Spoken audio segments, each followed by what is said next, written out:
Hello, everyone. As I was preparing for this morning gathering, I thought about how I missed last year having everyone in the studio together, everyone sitting on the floor, and children raising their hands, all the hustle and bustle of coming in and being together. So I will try and picture having everyone in front of me sitting on the floor, and hope that next year we will be back all together. Forgiveness. Today is the last day of forgiveness. And I wanted to tell you a little bit about the word to forgive. I love words.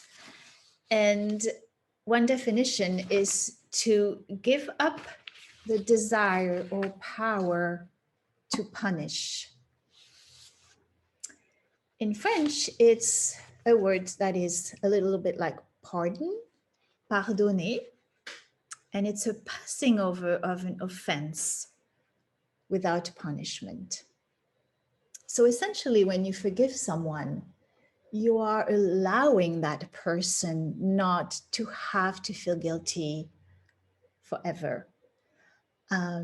And you, within yourself, hopefully you will know how you feel and be able to come to the decision to not have the guilt last forever in whoever might have hurt you. And if it's something as simple as, say, step on your toe, it will be very easy to forgive. If it's something a little more difficult, such as someone would say something very mean about you, then it will require more thinking and how to work it out. So forgiveness really gives the opportunity to make less guilt in the world, so to speak, and have things be balanced out. So always something to consider. I have a story for you, which comes from the Cherokee people, and it's called The First Strawberry. Strawberry season is coming soon, too. Long ago, when the world was new, the Creator made a man and a woman. The two of them were made at the same time so that neither would be lonesome. They married, and for a long time, they lived together and were happy. I hope you enjoy the beautiful illustrations. They're so colorful. Then one afternoon, the man came home from hunting and found that the woman had not yet begun to prepare their meal. Instead, she was out picking flowers. The man grew angry. "I am hungry," he said in a cold voice. "Do you expect me to eat flowers?" Now the wife too became angry.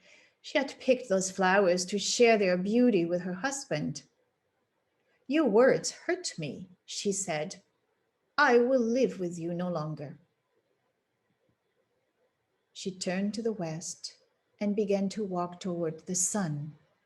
Her husband followed, but her steps were too quick. He could not catch her. He called her name, but she could not hear him. He went as fast as he could, but his wife was much faster.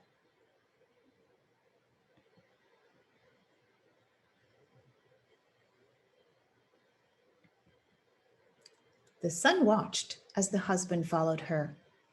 The sun saw how sorry the man was and took pity on him. "Are you still angry with your wife?" asked the sun. "No," said the man, "I was foolish to speak angry words, but I cannot catch her to tell her I am sorry." "Then I will help you," said the sun. The sun shone its light down on the earth in front of the woman. Where its light shone, raspberries grew up. The berries were ripe and looked good to eat, but the woman paid no attention to them. and continued walking. The sun tried again. It shone down and blueberries grew. They glistened brightly in the sunlight, but the woman paid no attention to them. She only walked on toward the west, leaving her husband farther behind. Now the sun tried a third time. Where its beams touched the earth, blackberries grew up.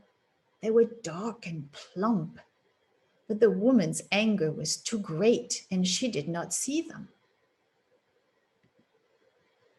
At last the sun tried its hardest. It shone its light down in the grass right in front of the woman's feet. And strawberries appeared. They glowed like fire in the grass, and the woman had to stop when she saw them in front of her. She knelt down and plucked one and bit into it. She had never tasted anything like it before. Its sweetness reminded her of how happy she and her husband had been together before they quarreled.